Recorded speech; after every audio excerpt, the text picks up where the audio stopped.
네, 그러면 이제 성경적 상담에 대해서 이제 우리가 배워보도록 하겠습니다. 즉, 우리 아이들을 이제 아이들의 발달 과정에 대해서 이해를 했으면 이 아이들을 이제 어떻게 상담해 줄 것이냐, 이 방법에 대해서 원리와 방법론을 좀 상담이라는 말은 카운셀, 충고하다, 의견을 듣다라는 말이 있고, 영어로 이제 카운셀링이라고 하는데 이제 심리학적 방법을 사용해서 개인을 도와주는 것을 이제 말합니다. 그래서 사실은 이제 성경적 상담을 논하기 이전에 대부분의 상담은 이제 인본주의적 바탕에서 형성이 되고 발전이 됐습니다. 그래서 상담의 스펙트럼이 상당히 넓은데 대부분의 상담은 기독교 신앙을 배제한 어떤 인본주의적 상담이에요. 그래서 성경적 상담에 대한 이 스펙트럼은 상당히 좁죠. 그래서 가장 보수적이면서도 성경적인 부분인데, 이제 인본주의적 상담에서는 많이 다릅니다. 인간에 대한 전제도 다르고, 인본주의적 상담에서는 사람에 대해서 상당히 긍정적으로 보거든요. 그러나 이제 우리는 성경이 말하는 대로 인간을 바라보고, 그렇기 때문에 방법론이 달라요. 사람을 바라보는 시각이 다르기 때문에 이 사람을 어떻게 상담해주고 다뤄야 되는 것이냐, 이 방법론 자체가 아예 달라집니다. 그래서 우리는 여러 가지 상담의 기법이 있지만 그 중에서도 도움이 되는 기법들이 상당히 많이 있긴 있습니다. 그러나 가장 중요한 원리와 방법은 우리가 성경적 상담에서 가장 기본적인 것을 우리가 알아보도록 하면요, 성경적 상담이란 상담 학자들 중에서 기독교 신앙을 가진 학자들이 있잖아요. 그들이 보니까 이제 어떻게 이 인본주의적 심리학과 성경을 조화시킬 수 있을까, 이걸 시도한 건데, 그래서 제이 아담스라는 사람이 바울이 주로 했던 사역 중에서 권면적 사역이 많잖아요. 예를 들면 우리로 말하면 설교죠. 설교를 하면서 이렇게 살아야 됩니다, 이렇게 하셔야 됩니다, 이게 하나님 뜻입니다, 이렇게 사시길 바랍니다, 이런 권면적 사역이 많은 것을 착안을 해가지고 권면적 상담을 개발을 했어요. 근데 이게 이제 제이 아담스의 제자나 그 후대 학자들이 보기에 이거 좀 너무 일방적인 것 같다, 좀 보완점이 필요하다 해서 보완하고 발전시킨 것이 바로 성경적 상담인데요. 성경적 상담은 쉽게 말하면 상담에 있어서 성경을 가장 중요한 원리로 보고 그 성경을 바탕으로 내담자를 이해하고 진단하고 치료하는 상담법이라고 보시면 되겠습니다. 그래서 성경적 상담의 주안점은요, 첫 번째 성경적 인간론이에요. 즉 하나님의 형상으로 창조되었지만, 그래서 이런 긍정적인 부분이 있지만 죄로 타락한 존재라는 거죠. 근데 인본주의적 상담은 대부분 사람을 긍정적으로 보고 사람이 스스로 자신의 문제를 발견하고 해결할 수 있다, 이렇게 봅니다. 그래서 인본주의적 상담의 대부분은 이 사람이 자신의 문제를 발견할 수 있도록 돕는 어떤 조력자 역할을 많이 강조를 하죠. 그러나 이제 기독교 상담은 그렇지 않습니다. 그것을 넘어서 인간은 죄로 타락했기 때문에 이 죄성에 대해서 좀 다뤄줘야 되고, 그렇기 때문에 성경적 상담의 원리와 방법은 성경에 근거를 하고, 또 진정한 변화는 여러 가지 이해해주고 사랑해주고 그런 여러 가지 기법들이 있지만, 진정한 인간의 변화는 성령의 역사, 예수님 만나고 하나님이 역사하시고 성령이 역사하셔야 이루어진다, 이렇게 보고 있습니다. 두 번째로는 사람의 문제를 마음의 문제로 보고 내담자의 고난 이해를 강조를 하거든요. 그래서 사람이 마음이 변해야 행동이 변한다, 이렇게 보는 거고요. 세 번째는 이제 권면적 접근보다는 함께 복음을 나누며 문제를 이해하며 풀어가는 과정으로서의 상담을 말하는데요. 그러니까 이제 권면은 어떻게 보면 약간 일방적이죠. 그러나 이제 상담사와 내담자 간의 상담 관계를 서로 이제 마음을 이해하면서 그걸 성경적인 시각으로 이해하고 또 함께 진단도 하고 해결해 나가는 과정으로서의 상담을 중요시 여깁니다. 그래서 성경적 상담이 이런 원리를 가지고 있고요. 그 다음에 이제 이거를 실제적인 기법을 조금 한번 살펴보면은, 첫 번째로는 성경적 상담, 그러니까 우리 아이들이 선생님들한테 상담을 요구를 해오고, 선생님 저 이러이러한 문제가 있는데요, 공식적인 상담은 아니더라도 아이들이 어떤 문제가 좀 있는 것 같아요. 그래서 조금 이걸 해결해 줄 필요가 있는 것 같아요. 그래서 평소랑 좀 달라요. 그러면 일단은 이제 그리스도의 첫 번째는 이제 관계 형성과 격려입니다. 그래서 성경적 상담의 방법에, 그래서 그리스도의 성육신적 사랑으로 접근하는 건데요.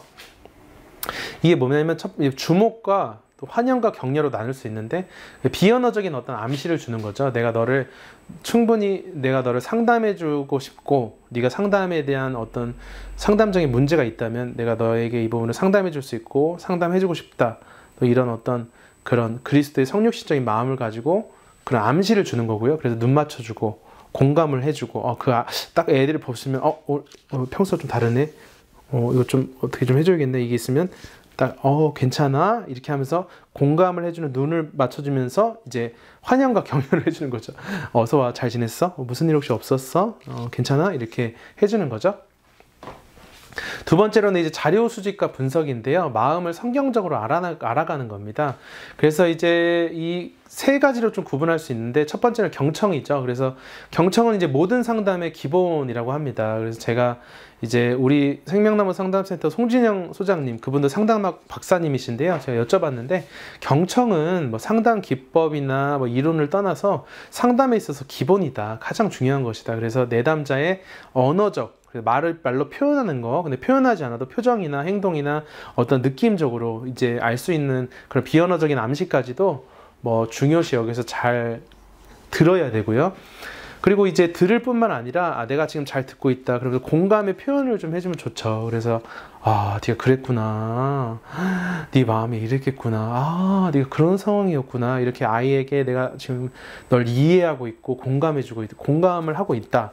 이걸 표현을 하는 거고요. 마지막 단계 이제 중간중간 또 한번 쓰시면 좋은 게 명료화라는 기법인데, 이게 뭐냐면 내담자들이 보통 자신의 어떤 문제나 이런 것들을 막 말하다 보면은 정신이 없잖아요. 그리고 보통 막 말하다 보면 자기가 뭘 말하고 있는지도 모르고 자신의 어떤 상황 감정이나 어떤 이런 것에 집중하다 보니까 막 그냥 말을 하는데 뭔 말하는지도 모르겠고 그럴 수 있는 상황이 있습니다. 그러다 보면은 네가 지금 그때 처한 상황이 지금 이랬다는 거지? 말을 해주는 거예요. 그 상황을 명료하게 다시 반복하고 종합해서 말을 해주는 겁니다. 그러면 뭐가 좋냐면 내담자가 그거를 들으면서 상황 정리가 되고요. 또 상황 정리가 되면서 하나님이 또 역사하시면 내가 지금 뭐 때문에 이렇게 고민하고 있는가, 그 자신의 문제점이나 해결점을 발견할 수가 있습니다. 그래서 그게 되게 좋고요. 그러니까 이러면서 상담에 있어서 효과적인 상담의 목적을 달성을 하는 거죠. 그리고 또 중요한 게 좋은 게 뭐냐면, 이제 명료화 단계를 계속 거치면 네가 지금 이랬다는 거지. 그러면 이제 이 선생님이, 상담자가 내 말을 잘 들어주고 있구나. 이런 또 서로 안에 있어서 확인과 또 소통이 되고 또 그렇게 되는 거잖아요. 그래서 이 명료화라는 단계와 기법도 좀 쓰시면서 이제 아이의 마음을 알아가고 자료 수집을 하고 성경적으로 이 아이의 문제를 분석해 가는 겁니다. 그 다음에 이제 세 번째 단계는 사랑으로 진리를 말하는 거예요. 그러니까 이제 이게 성경적 상담하고 다른 인본주의적 상담하고 다른 건데요. 다른 인본주의적 상담 중에서는 아예 그냥 결론을 내리지 않는 상담 기법도 많아요. 그래서 예를 들면 아이가 스스로 자기가 문제를 찾을 수 있고 해결할 수 있다 이렇게 보기 때문에 그냥 결론을 내리지 않고 들어주기만 하다가 뭐 여러 가지 그 상담 이론에서 말하는 기법을 통해서 이렇게 하고 결론을 내리지 않는 상담도 있어요. 그러나 성경적 상담은 결론을 내려줍니다. 그래서 쭉 다 듣고 네가 지금 이랬다는 거지. 그러다 보면 얘가 마음도 풀리고 또 자기의 문제점도 깨닫게 되고 또 어떻게 해결했는지도 깨닫게 되잖아요. 그럼 이제 거기에 대해서 말을 해주는 거예요. 성경적으로. 그래, 내가 쭉 뭐 선생님이 다 얘기 들어보니까 네가 얼마나 힘들었고 진짜 그랬는지 이해가 간다. 진짜 얼마나 고생하고 마음고생했다. 그러나 내가 봤을 때는 거기에는 이러이러한 하나님의 뜻이 있는 것 같아. 이게 이제 하나님의 뜻이 이러이러한 게 있으니까 네가 이렇게 해야 되지 않겠니? 이렇게 하는 게 좋지 않을까? 이렇게 해결책과 대안을 성경적인 대안을 제시를 해주는 거예요. 이게 하나님 뜻이 것 같아. 그럼 이렇게 해야 되지 않겠니? 그래서 그렇게 한번 해볼 수 없겠니? 대안을 성경적으로 제시를 하고 마지막으로 변화를 위한 지원을 해주는 겁니다. 그래서 말을 해줬는데 이게 이제 아이가 자신의 삶에 적용해서 해결할 때까지 시간이 걸릴 수 있잖아요. 또 용기가 필요하고 힘과 지원이 필요하니까 그런 어떤 인지가 변화하고 감정이 변화하고 동일한 상황을 믿음으로 극복할 수 있을 때까지 이제 기도도 해주고 지원을 해주는 겁니다. 이게 바로 변화를 위한 지원.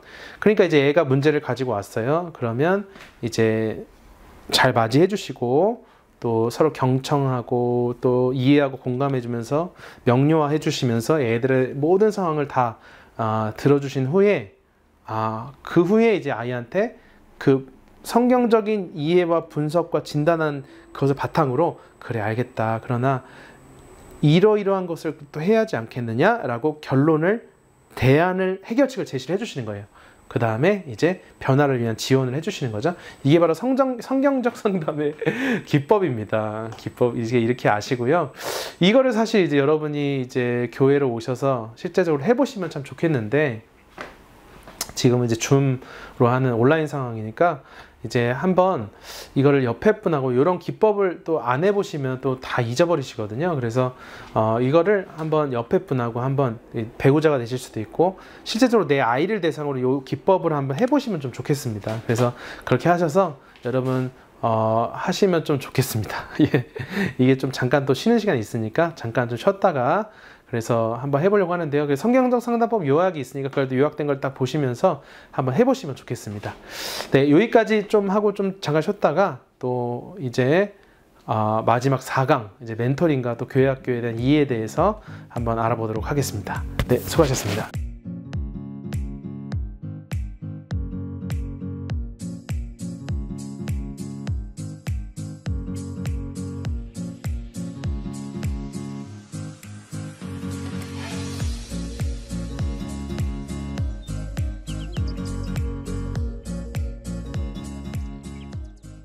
네, 이제 마지막 여러분 4강입니다. 신임 ST 교육도 이제 마지막인데요. 이 마지막으로 저희가 멘토링에 대해서 살펴보고, 또 교회학교 여러분들은 교회학교 선생님들이시니까 우리 세대된 교회학교가 또 지향하는 바와 또 비전과 조직과 운영에 대해서 한번 살펴보도록 하겠습니다. 마지막으로 저희가 이제 아이들을 대하는 법 중에서 이제 멘토링에 대해서 살펴보면요, 우리가 이제 아이들한테 성경을 가르치고 또 반 관리도 하고 또 신방도 하고 상담도 해줘요. 이제 이런 부분도 해야 되지만, 이제 그 외에 뭐 이게 주된 일이다라고 하긴 조금 그럴 수는 있지만, 어쨌든 그래도 우리가 정말 중요한 일이죠, 아이한테 있어서는. 그래서 아이한테 신앙을 심어주고 또 아이 반을 잘 관리하고 또 상담까지 잘 해서 아이들한테 목양적인 어떤 은혜와 또 사랑과 도움을 준다면, 아이가 또 그 하나님이 이 아이에게 주신 가능성과 역량과 재능이 있고요. 또 아이가 미래적으로 이제 자신의 인생을 영위해 살아가야 되는데, 이 아이의 잠재력을 이끌어주고 이 아이의 미래 진로를 함께 모색해주고 설정해주고, 이 아이가 정말 잠재력을 잘, 하나님이 주신 그 은혜와 능력을 잘 활용해서 아이가 올바른 방향으로 미래를 향해 나아갈 수 있도록 도와주는 이런 일들을 누군가는 해야 되는데, 이걸 선생님들이 하신다면 얼마나 참 좋을까, 그런 생각이 좀 듭니다. 왜냐하면 우리 선생님들도, 저도 그렇고요, 우리 인생에 있어서 우리의 인생을 이끌어 주셨던 참 고마우신 분들이 아마 있으실 거예요. 그런 분들이 여러분이 되신다면 얼마나 보람이 되시고 하나님 보시기에 기뻐하실 거고요. 또 우리 아이들에 대해 있어서도 정말 평생 잊지 못하는 그런 선생님들이 되시지 않을까 싶습니다. 그래서 저도 예를 들면 뭐 고등부가 졸업해서도 지금도 연락 오기도 하고, 또 예를 들면 제가 목사님 나중에 세계 일주 시켜드릴게요, 차 사드릴게요, 뭐 이런 애들도 있거든요. 맛있는 거 사줄게요. 물론 이제 아직까지 맛있는 거 사준 애가 없지만 또 이제 그런 애들이 있어요. 왜냐면 이제 고마운 거죠. 이제 저를 통해서 부족하지만 저나 우리 선생님들 통해서 도움을 받는다면 아이들이 정말 고맙겠습니까? 주님이 기뻐하시지 않겠어요? 그래서 아이의 인생을 이끌어주는 이 멘토링 부분도 우리가 마지막으로 이 선생님들이 아이들을 대하고 이끌어주고 세워주는 역량 중에 하나로 우리가 배워야 할 텐데요. 그래서 멘토링을 한번 살펴보면 비슷한 개념으로 코칭이 있습니다. 코칭은 어떤 스포츠나 또 비즈니스 영역에서 많이 쓰는 영역인데요. 개인의 어떤 역량을 이끌어줘서 성과를 잘 내게 하는 그런 목적의 좀 용어라고 하고, 멘토링하고도 비슷한 개념이 혼재되어 있는 것은 사실입니다. 그래서 개인의 능력을 최대한 발휘해서 목표를 이루고 성과를 낼 수 있도록 돕는 것이 코칭이고요. 그렇다면 이제 멘토링은 무엇이냐? 이제 그리스 신화를 보면 멘토와 멘티라는 말이 있는데요. 이제 오디세우스라는 사람이 그리스 신화를 보면 트로이 전쟁에 출전을 해서 막 엄청난 우여곡절을 통해 20년 동안 집에 들어가지 못합니다. 근데 그때 이제 트로이 전쟁에 출전할 때 이제 오디세우스가 멘토르라는 친구가 있었어요. 그래서 멘토르한테 이보게, 내 아들인 이 텔레마코스를 자네한테 잘 부탁하네. 그러니 자네가 내 아들을 잘 길러주고 잘 인생을 이끌어주게, 이렇게 했어요. 그래서 이 멘토르가 이제 정말 오디세우스의 아들인 자신의 친구의 아들인 이 텔레마코스를 잘 돌보고 가르치고 인생을 이끌어 줬습니다. 그래서 멘토링, 여기서 이제 멘토링이라는 말이 나왔는데요.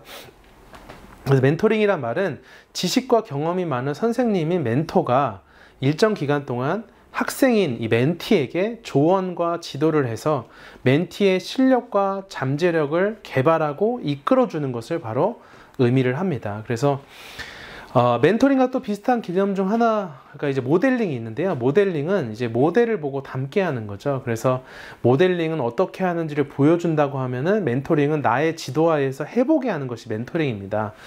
그래서 이제 둘 다 특징은 뭐냐면, 공통적인 특징은 뭐냐면 이것이 의식적인 차원과 무의식적인 차원에서 발생을 하고요. 또 이것이 모델의 장점과 약점인 두 차원에서 다 발생을 합니다. 이게 무슨 말이냐면, 우리가 이제 아이들한테 있어서 멘토가 되고 모델이 되는 거예요. 근데 우리가 그러잖아요. 애들을 키워볼 때, 내 자식은, 내 자녀는 내 장점만 닮았으면 좋겠다라고 생각을 하는데 단점도 다 닮잖아요. 그러니까 이제 모델링도 그렇고 멘토링도 그렇고 약점과 장점 두 가지 다 배울 수 있고, 이걸 의식적으로 배울 수도 있지만 무의식적으로도 배울 수 있습니다. 그러니까 우리가 의식하고 있는 것은 우리가 또 프로이드에 의하면 아주 빙산의 일각의 일부분에 해당되는데, 우리의 어떤 의식적인 것을 배울 수도 있지만 우리가 하는 행동, 말이 이 아이의 무의식에 막 쌓여가지고 무의식적으로도 영향을 받는다는 거죠. 그래서 이 우린 아이들에게 모델이 되기도 하고 멘토가 될 수도 있는데요. 모델링하고 멘토링은 차이가 있습니다. 모델링은 좀 거리가 멀 수 있고요. 예를 들면 우리가 지금 존경하는 어떤 예를 들면 대통령님을 우리가 존경한다 그러면 거리가 멀잖아요. 일단 우리하고. 그쵸? 그래서 그렇게 우리가 모델이 될 수도 있고요. 멘토링은 그 대신 가깝죠. 가까운 관계가 되어야 합니다. 그리고 모델링은 서로 잘 몰라요. 부분적으로 알지만 멘토링은 전인적으로 알고 친밀한 어떤 관계가 되고요. 또 시간은 일단 역사적일 수 있죠. 예를 들면 저도 제가 배우고 싶고 닮고 싶은 인물 중에 세종대왕의 리더십이나 또 제가 중국의 당태종 이세민이라든지 그런 좀 리더와 지도자 중에서 조금 닮고 싶어 하는 사람들이 있어요. 그런 사람들이 이제 역사적으로도 제가 모델이 될 수 있는 겁니다. 그러나 멘토링은 동시대적이죠. 교육 방식은 이제 인상을 주는 것이, 이 사람이 이렇게 했으니까 나도 이렇게 해야겠다, 어떤 인상을 주는 것이라면, 멘토링은 실질적으로 이끌어주는 거고요. 교육 효과는 어떤 제한되죠. 인상을 주고 한다는 것이 멀으니까 제한되지만, 거리도 멀고 하니까 멘토링을 어떻게 하느냐에 따라서 그 영향과 효과는 확장될 수가 있습니다. 그래서 멘토링의 과정을 알려드리면요, 일단 만나요. 그래서 만나고 크게 한 4가지 과정이 있는데, 일단 만납니다. 그래서 의도적으로 만날 수도 있고, 한번 이때 좀 만나자, 아니면 갑자기 전화해가지고 잘 지내냐 이렇게 하면서 잘 지내니 이렇게 하면서 서로 만날 수도 있고요. 근데 만나서 일단 관계 속으로 두 번째 들어가요. 그래서 한번 쭉 물어봅니다. 어떻게 지냈느냐 물어보고, 또 문제가 무엇이냐, 또 고민이 뭐냐, 또 이렇게 좀 예를 들면 또 아이의 어떤 역량을 개발해 주는 게 있다면 그 부분에 대해서 잘하고 있는지, 개인의 상태와 성장에 대해서 체크를 하고, 이런 부분에 있어서 해결점을 제시를 해줍니다. 그리고 격려하고 도전을 해요. 그 다음에 정기적 점검을 한 이후에 해야 되는 거 무엇이냐면, 그 상황에서 나오셔야 돼요. 예를 들면 이런 겁니다. 애가 도전해 볼 수 있도록, 멘토링은 아이가 직접 해볼 수 있도록 하는 겁니다. 네가 한번 해봐, 나의 지도하에서. 이게 이제 멘토링이거든요. 예를 들면 저희 교학교 어떤 선생님이 계신데, 그 자녀가 이제 제 제자였어요. 제자라기보다는 표현하기보다는 어쨌든 제 교회학교 때 제 부서에서 제가 이제 담당했던 아이였습니다. 그래서 그 아이가 되게 총명했는데, 이 아이가 제가 이제 부서가 다르다 보니까 좀 떨어져 있다가 제가 고등학교 때 봤는데, 옛날에 되게 총명했는데 지금 성적이 어느 정도 되니 이렇게 제가 물어봤어요. 그랬더니 제가 생각한 만큼 성적이 안 나오고 있었더라고요. 또 본인이 그 부분에 대해서 고민을 했고, 왜냐면 이제 당장 2학년인데 많이 안 남았는데 고3 될 때까지 이제 어떻게 해야 되나 이제 고민을 하더라고요. 그래서 제가 좀 도와줘야겠다, 그 하나님 그런 마음을 제가 주셔가지고 한번 전화를 했어요. 한번 내가 이렇게 했으니까 좀 만나자, 그래서 교회를 좀 와라, 이렇게 해서 제가 그 아이를 만났습니다. 그래서 제가 쭉 들어봤어요. 그래서 지금 성적이 어느 정도 되냐 그랬더니 이 정도 한대요. 근데 제가 생각했던 것보다 더 약간 좀 심각했어요. 그래서 야, 이거 어떻게 하겠니, 너 문제가 뭔 거 같니 그랬더니 자기도 모르겠대요. 그럼 이제 어떻게 중간고사, 기말고사 공부하고 있냐 이제 쭉 들어봤어요. 그랬더니 계획을 잘 안 세우고 그냥 닥치는 대로만 하더라고요. 그래서 이건 좀 아니다. 체계적으로 공부를 해야 또 그 성과가 나잖아요. 그래서 야, 한번 목사님이랑 계획을 세워보자. 그때가 한 2주인가 3주밖에 안 남았을 때거든요. 중간고사가. 그래서 한번 서로 계획을 세워서 그래서 이제 만났죠. 그래서 관계 속으로 들어가서 물어보고 같이 점검하면서 계획을 세웠어요. 그래서 네가 이대로 과목을 준비한 대로 계획한 대로 잘 준비해봐라 라고 저는 좀 빠져나왔죠. 중간고사를 봤습니다. 그러고 나서 다시 전화를 했어요. 다시 의도적으로 이제 만난 거죠. 그리고 관계 속으로 들어갔어요. 그래서 어떻게 중간고사 잘 봤냐 그랬더니 잘 못 봤대요. 그래서 성적 올랐냐? 아니요, 별로 안 올랐는데요. 그래서 왜 그랬던 것 같니? 그랬더니 계획을 세우긴 했는데 이제 이게 처음 하는 거다 보니까 잘 안 되더래요. 익숙하지가 않다 보니까 그럼 알겠다. 그럼 다음에 기말고사 땐 정말 계획을 세워서 한번 해보자 라고 했어요. 그래서 이제 기말고사 한 달 전이 됐습니다. 그래서 다시 전화했어요. 만나자. 그래서 관계 속으로 들어가서 이제 이번에 시험 어떤 거 보니 한번 이렇게 계획을 세우자. 그래서 계획을 세우고 점검을 하고 야, 이렇게 계획 우리가 세웠으니까 너 한 달 동안 이렇게 한번 해봐 라고 해서 전 빠져나왔어요.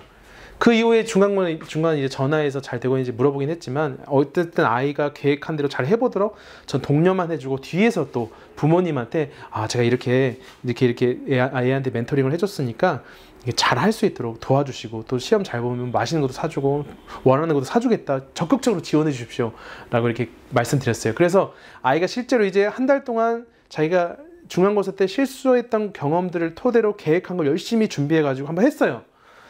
기말고사 끝났습니다. 그래서 또 전화했어요. 한번 만나자 해서 또 만났어요. 관계 속으로 들어갔죠. 정기적 점검을 했습니다. 어땠니? 근데 평균이 5점이 올랐대요. 그래서 한번 해보니까 어떠냐? 이제 어떻게 하는지 알겠대요. 그래, 오케이, 알겠다. 너 이제 네 역량이 되었고 네가 충분히 잘할 수 있는데 방법을 몰라서 잘 못했던 건데 이게 네가 잘할 수 있는 그걸 방법을 알았으니까 이제 앞으로 중간고사, 기말고사 때도 한번 열심히 해봐라 라고 했어요. 그래서 결국에 이 아이가 어떻게 됐느냐, 고2 때 그 멘토링을 제가 적극적으로 해준다기보다는 그냥 제가 부족하나마 좀 했는데 하나님 은혜로 얘가 잘 열심히 남은 1년 준비해서 서울에 있는 좋은 대학에 들어갔습니다. 그래서 너무 감사한 일이죠. 진짜 하나님께 감사하고 진짜 너무 감사했습니다. 그래서 이만큼 여러분 멘토링이 중요하다는 거죠. 그래서 여러분이 이런 멘토링도 한번 해보신다면, 그래서 여러분 자녀에게도 한번 해보시고 또 여러분 친구나 다른 어떤 분들에게 해보실 수도 있고요. 또 이걸 우리 아이들한테 한다면 정말 좋은 선생님이 되시지 않을까 싶습니다. 그래서 이제 신임 ST 교육에 있어서 어떤 중요한 강의들은 이제 다 마쳤고요. 이제 교회학교 비전 조직 운영에 대해서만 살펴보는데, 결론적으로 말씀드리면 여러분이 이제 하나님이 우리를 교사로 부르셨는데, 교사는 어떤 사람이냐? 사람을 세우는 사람이라는 거죠. 아이를 세우는 사람이고, 근데 이 아이를 어떻게 세울 것이냐? 그러기 위해서 하나님 말씀을 잘 우리가 알고 가르쳐야 되고, 그래서 이제 우리가 성경에 대해서 또 복음에 대해서 또 공과를 어떻게 아이들한테 지도하고 인도할 수 있을 것이냐, 요거에 대해서 배웠고요. 두 번째로는 이제 성경을 가르칠 뿐만 아니라 아이를 어떻게 대해야 되는가, 이 부분인데, 그러려면 어떻게 반을 어떻게 관리해야 되고 신방을 어떻게 해야 되고 또 상담과 멘토링을 어떻게 해야 되는지 배웠습니다. 그래서 여러분이 이 정도만 아셔도 이제 또 부서에 들어가시게 되면은 이제 부서마다 사역 매뉴얼이 있습니다. 그래서 거기엔 더 자세한 내용들이 있고요. 또 각 부서마다 실제적인 이제 내용들을 여러분이 들으실 수 있거든요. 신임 ST 교육은 전체적인 어떤 기본 강의다 보니까 부서의 스페시픽하고 구체적인 내용까지 다 말씀드리기가 쉽지가 않습니다. 그래서 이런 구체적인 부서의 사정, 또 아이들의 특성, 또 어떻게 아이들을 지도해야 되는지, 이런 부분은 이제 부서 사역 매뉴얼이 있고, 또 여러분의 부서 가셔서 사역자님이나 부장 선생님이나 또 다른 선배, 우리 차장님이나 또 선배 선생님들한테 한번 물어보시기를 바랍니다. 그래서 멋진 선생님들이 되시기를 정말 예수님의 이름으로 축복합니다. 이제 마지막으로 저희가 살펴볼 거는요, 여러분이 이제 교회학교의 선생님이시잖아요. 그래서 교회학교는, 우리 새해den교회 교회학교는 어떤 비전과 조직을 가지고 운영되고 있는지, 이 부분에 대해서 여러분 아셔야 교회학교 전체적인 틀을 여러분이 이해하시고 이 틀 안에서 여러분이 또 부서 사역 맡은 부분을 잘 감당하실 수 있을 것 같습니다. 그래서 교회학교 전체적인 비전과 조직과 운영에 대해서 살펴보면요. 그 전에 먼저 우리 교회의 지향점에 대해서 살펴보면 교회의 비전과 지향점을 여러 가지 많은 것들이 있지만 이거 크게 한 4가지로 나눠보면은 첫 번째로 이제 생명나무 신앙으로 신정주의 교회와 영광의 가문을 이루는 교회입니다. 그래서 먼저는 이제 생명나무 신앙, 예수님 제2의 생명나무로 오신 예수님을 중심으로 생명을 선택하는 이런 신앙을 나뿐만 아니라 우리 가문에도 잘 전수를 해서 우리 교회적으로는 신정주의, 하나님이 다스리는 신정주의 교회를 이루고 가정으로는 이 신앙을 잘 전수하고 이어져서 영광의 가문을 이루는 교회다고요. 또 우리 교회를 넘어서 이제 지역사회와 소통하면서 섬기는 교회죠. 그래서 우리가 많은 지역을 위한 문화행사나 이런 많은 사역들, 불이웃도 돕고 많은 이제 행사들을 하잖아요. 이 지역사회를 소통하고 섬기는 교회가 되기 위한 것이고, 또 한국교회 생태계를 지키는 퍼스트 처치입니다. 특별히 이제 올해 우리 담임 목사님께서 우리 합동교단 총회장이 되셨고, 우리 대한민국에 여러 기독교 교단이 있는데요. 가장 큰 교단이 장로교고, 그 모든 교단을 통틀어서 제일 큰 교단이 장로교 교단 내에 있는 합동교단이거든요.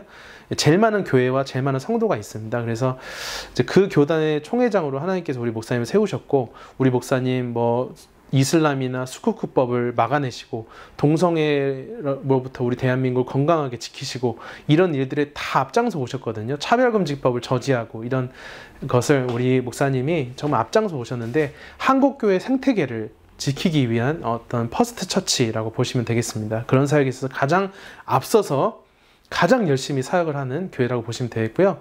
뿐만 아니라 이런 우리 현재적으로 어떤 이런 우리 교회 사역을 이룰 뿐만 아니라 우리 미래와 후대를 위한 사역도 우리가 중요시 여기는데, 그래서 민족의 지도자와 교회 세대를 세우고 이어가는 우리 교회가 바로 세해된 교회라고 보시면 되겠습니다. 그래서 우리는 교회학교에 투자를 엄청나게 많이 합니다. 그래서 우리 이 프라미스 컴플렉스 세해된 교회도 교육관 중심으로 지어져 있고요.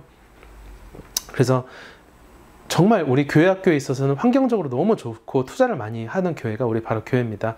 그래서 이런 세해된 교회학교는요, 이제 핵심 가치가 있습니다. 핵심 가치는 예배, 교육, 전도, 교제, 봉사, 우리가 하는 이 사역을 5가지를 구분을 해서 열심히 이런 사역을 통해서 현재적인 비전은 로드십과 생명나무 신앙을 바탕으로 교회 세대를, 내적으로는 교회 세대를 이어가고 외적으로는 우리 지역 교회 뿐만 아니라 대한민국에 있는 교회와 전 세계 교회에 선한 영향을 미치고 지원하고 함께 돕고 성장해 나아갈 수 있도록 이끌어주는 글로벌 퍼스트 처치 스쿨이 되는 것이 우리 세해된 교회학교의 비전입니다.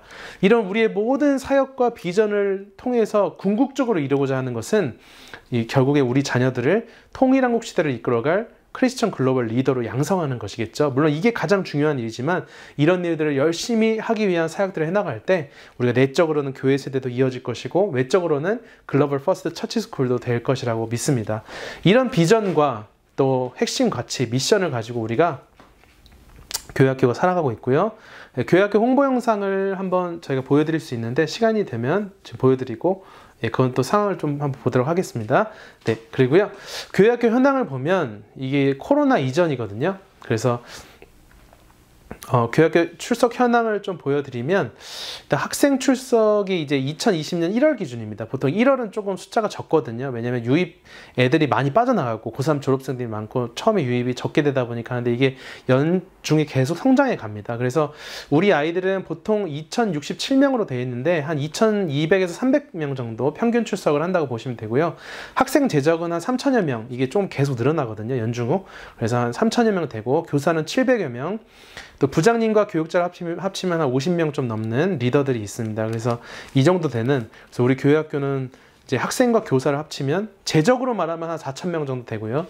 근데 출석으로 말하면 한 3000명 정도 되는 규모의 큰 아주 교회학교라고 보시면 되겠습니다. 우리 교회학교의 조직을 한번 보면요. 교회학교 교장 선생님으로 담임 목사님, 소강성 목사님께서 담임으로 교장 선생님으로 계시고, 또 제가 목사님의 위임을 받아서 교회학교 전체의 사역을 책임지고 섬기고 있는 교육개발원장이라고 합니다. 그리고 평신도 조직이 있는데요. 교육위원회라고 해서 그 교육위원회 위원장이 서범석 장로님, 또 그 위원장님의 지도 하에서 평신도 사역을 실질적으로 총괄하는 교육부위원장 우리 김동석 장로님이 계십니다. 그리고 김동석 장로님이 이제 교육지원본부를 실질적으로 이끌어 가시고 계시거든요. 예, 그리고 이제 교회학교에 총 5개의 이제 학교가 있는데요. 0세에서부터 19세까지 이제 섬기는 영유아, 또 초등학생 유소년, 또 중고등부 대상의 청소년 학교가 있습니다. 그리고 저희가 7세에서 10세까지 이제 영어로 또 예배를 드리는 유년영어 예배부, 또 11세에서 13세까지 대상으로 드리는 소년영어 예배부, 또 초등학생 대상, 또 오후에 주일 2시 반에 501호에서 활동 중심의 예배를 저희가 드리거든요. 이 3개의 예배 부서를 묶어서 글로벌 학교라고 해서 저희가 이렇게 총 사실 예배를 드리는 부서는 이 4개의 학교로 보시면 되고요. 그리고 이제 저희가 토요일 날, 주로 토요일인데 이제 앞으로는 주중 이제 활동으로도 확대를 해나갈 예정인데, 토요 학교가 총 6개의 또 이렇게 프로그램이 있습니다. 우리 세대교회 교회학교의 상당히 자랑이고요. 한국교회 어디다 내놔도 저희가 제일 잘할 수 있다라고 말할 만큼 정말 열심히 활동하고 있는 토요학교 부서들이 있습니다. 영유아 대상 베베스쿨이 있고요. 이거는 오감을 가지고 오감 활동을 통해서 성경을 가르치는 이제 토요학교고요.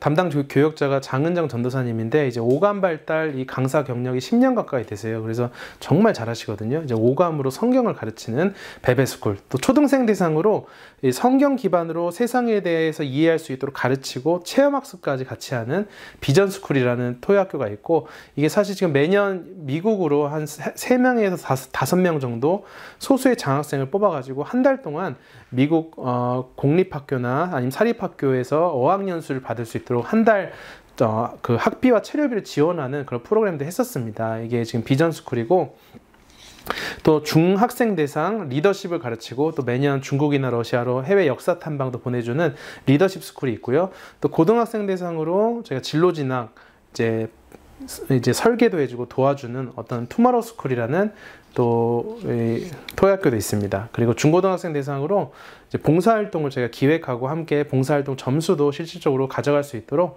도와주는 섬김 스쿨이 있고요. 마지막으로 7세에서 19세까지 아이들의 재능을 길러주는 창의재능 스쿨이 있는데, 뭐 영어, 중국어, 창의수학, 뭐 창의력 길러주는 활동, 뭐 태권도, 필라테스, 뭐 이런 다양한 활동들을 통해서 아이들의 재능과 창의력을 길러주는 창의재능 스쿨이 있어서 이 총 6개의 토요학교가 지금 토요학교 프로그램들이 운영이 되고 있고요. 지금은 코로나 상황이라 현재는 이제 올해 후반기는 대부분 뭐 줌으로 진행한다든지 이제 그런 상황입니다. 이제 그렇게 해서 추후 자세한 계획이 잡히면 추후에 공지를 드리도록 하고요. 또 여러분이 이제 부서에 가시면 부서 조직이 있습니다. 그래서 부서 조직은 이제 담임 목사님이 교장 선생님 계시고 또 거기 담당 교육자님들이 있는데요. 담당 교육자님이 실질적으로 모든 사역을 영적인 이제 목회 활동 사역뿐만 아니라 실질적 부서 사역을 이끌어 가시는 영적인 지도자라고 보시면 되고, 또 거기 부장님이 계시고요. 실질적 평신도 사역 총괄과 함께 또 우리 선생님들의 대표가 되시는 부서의 대표가 되시는 부장님이 계시고, 또 부장님을 대신해서 이제 그 사역을 하시는 총무님이나 또 회계 서기 선생님 같은 임원 선생님들과 또 학년 또는 나이를 대표하는 차장님들이 계실 겁니다. 그리고 이분들까지 다 더해서 이제 선생님들 임원 그룹이 형성이 되고요. 그 외에 새가족팀이나 다른 어떤 부서의 필요에 따라서 어떤 팀들을 두고 또 팀장을 세우실 수 있습니다.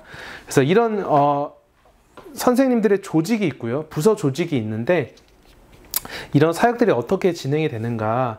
이제 교육자님은 이제 담임 목사님이 세운 영적인 지도자죠. 그래서 그 부서의 선생님들과 아이들의 영적인 어떤 모든 상황과 목회적인 상황을 책임을 지고 부서 사역을 실질적으로 이끌어가는 리더라고 보시면 되고요. 부장님은 이제 담임 목사님이 세우신 이제 부서의 대표시죠. 그리고 반 목회 사역을 담당하는 선생님들의 이제 대표로 보시면 되고요. 그래서 엄밀히 따질 수는 없습니다. 선생님들의 또 목회적인 상황, 여러 가지 상담이 필요하고 영적인 케어가 필요한 부분은 교육자님이 또 이렇게 선생님들을 케어하시기도 하지만, 선생님들에게 있어서 1차적 케어의 책임자는 일단 부장 선생님으로 보시면 되고요.